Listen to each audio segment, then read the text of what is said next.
गंगा यमुना के संगम तट पर स्थित राज्य शिक्षा संस्थान प्रयागराज जो शिक्षा को समसामयिक बनाने, शिक्षण अधिगम में गुणवत्ता संवर्धन और सार्वभौम प्रारंभिक शिक्षा की संकल्पना पर कार्य करता है, में चल रहे नई शिक्षा नीति के तत्वावधान गणित संकल्पना में वैदिक गणित को अंगीकृत करने के उद्देश्य से समग्र शिक्षा अभियान के अंतर्गत प्राथमिक स्तरीय वैदिक गणित पर आधारित शिक्षण प्रशिक्षण कार्यक्रम के द्वितीय फेरे के तृतीय दिवस पर आज द्वितीय दिवस का प्रतिवेदन प्रस्तुत कर रहा हूं।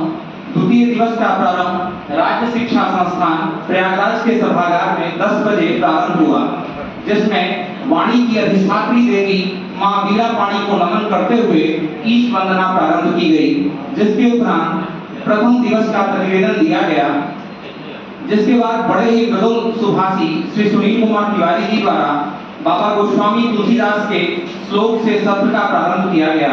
वेद पुराण मुनि वशिष्ठ बखाने सुनहि राम यद्यपि सब जाने, इस श्लोक के माध्यम से राम की महत्ता और राम नाम की महत्ता को प्रशिक्षण की विषय वस्तु से जोड़ते हुए खेल गतिविधि कराई गई, जिसके बाद 3 अंकीय जोड़ 2 अंकीय संख्याओं का जोड़ को एकाधिके पूर्वेण के सिद्धांत पर समझाया गया।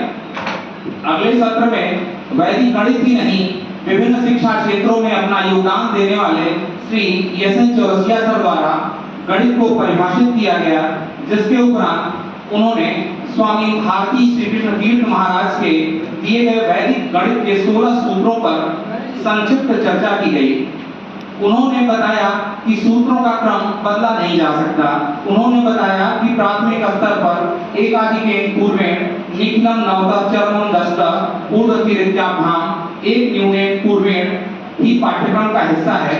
आपके द्वारा ऐगिक नियम को गणितीय अवधारणाओं में सबसे महत्वपूर्ण नियम बताया गया। अगले सत्र में सलोनी मैम द्वारा गुणा के 3 अंकीय और 4 अंकीय गुणा के तरीके को बड़े ही सरल तरीके से समझाया गया।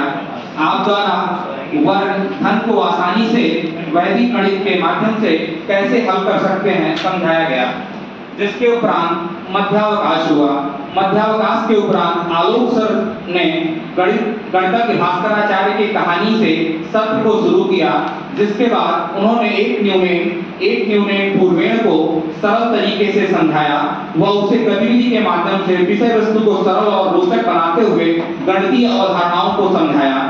अगले सत्र में अंजू रंजना मैम द्वारा गुणा की अवधारणाओं को वैदिक गणितीय सूत्र के माध्यम से समझाया गया, जिसके उपरांत वैदिक गणित के प्राथमिक स्तर पर चल रहे 3 दिवसीय प्रशिक्षण के द्वितीय दिवस के अंतिम सत्र में पूरे प्रशिक्षण में अपनी महती भूमिका निभाने वाले अच्छे प्रदर्शक श्री एस.के. तिवारी जी द्वारा यात्रा भत्ता देयक फॉर्म भरवाया गया, जिसमें भरने में आ रही समस्याओं का निराकरण भी किया गया तथा और श्री तिवारी जी द्वारा सत्र समापन की घोषणा भी की गई।